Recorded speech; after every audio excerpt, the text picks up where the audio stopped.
Les Américains et les fantoches ont envoyé des équipes de sabotage, instruits, équipés par les Américains, etc.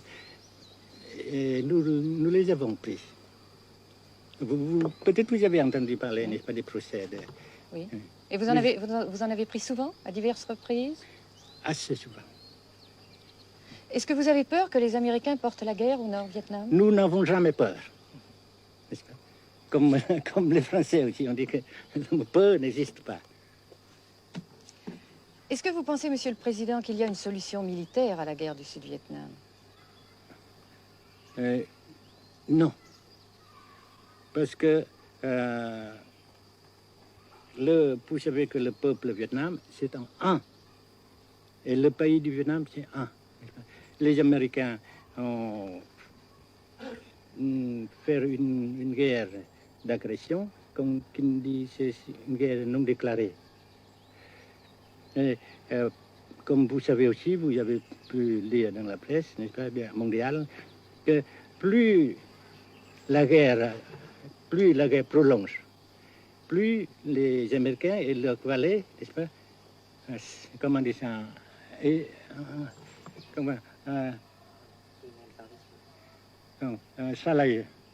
s'enliser, et plus ils supportent des échecs, comme vous savez récemment, n'est-ce pas.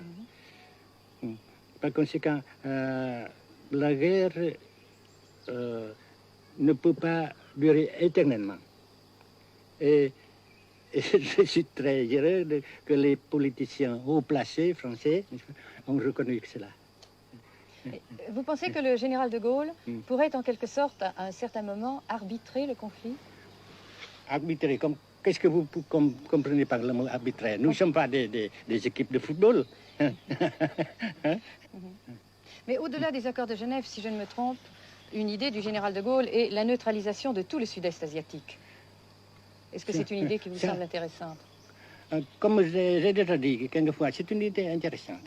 Mais ça dépend encore de la volonté de ces peuples et la manière comment on procède à réaliser. C'est une grande question, n'est-ce pas? Et je ne peux pas dire que je suis d'accord.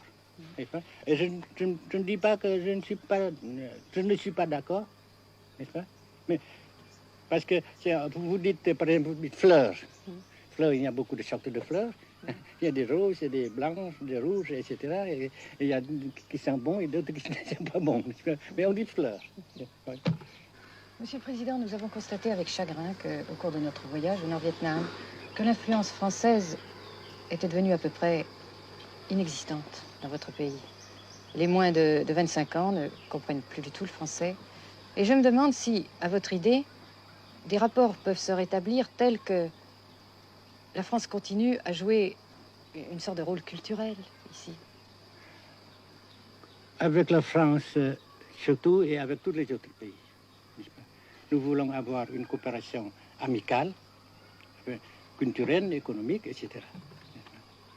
Mais je suis sûr que vous ne voulez pas avoir, n'est-ce pas, que la France ait l'influence qu'elle avait avant. C'est une autre chose. Naturellement, c'est une autre époque. Mais coopération culturelle, économique, qu'est-ce qu'il y a encore, sportive par exemple, oui. etc., n'est-ce pas, nous le désirons. Si la guerre se cristallise au sud et se poursuit encore pendant quelques années, pensez-vous que l'avenir économique du Nord-Vietnam soit viable? Je suis sûr que ça non seulement viable, mais ça progresse.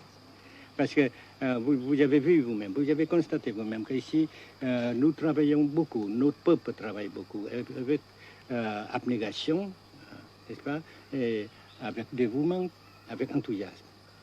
Et d'un côté, nous travaillons pour, comment dirais-je,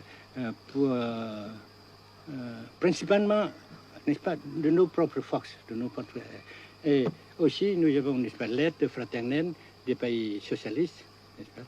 Alors, nous, puisqu'ici et après cela, n'est-ce pas, nous avons déjà réalisé des progrès.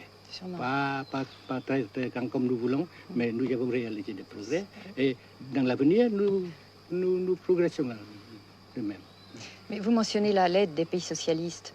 Est-ce que cette aide ne s'est pas trouvée légèrement compromise à la suite du conflit idéologique entre la Russie et la Chine?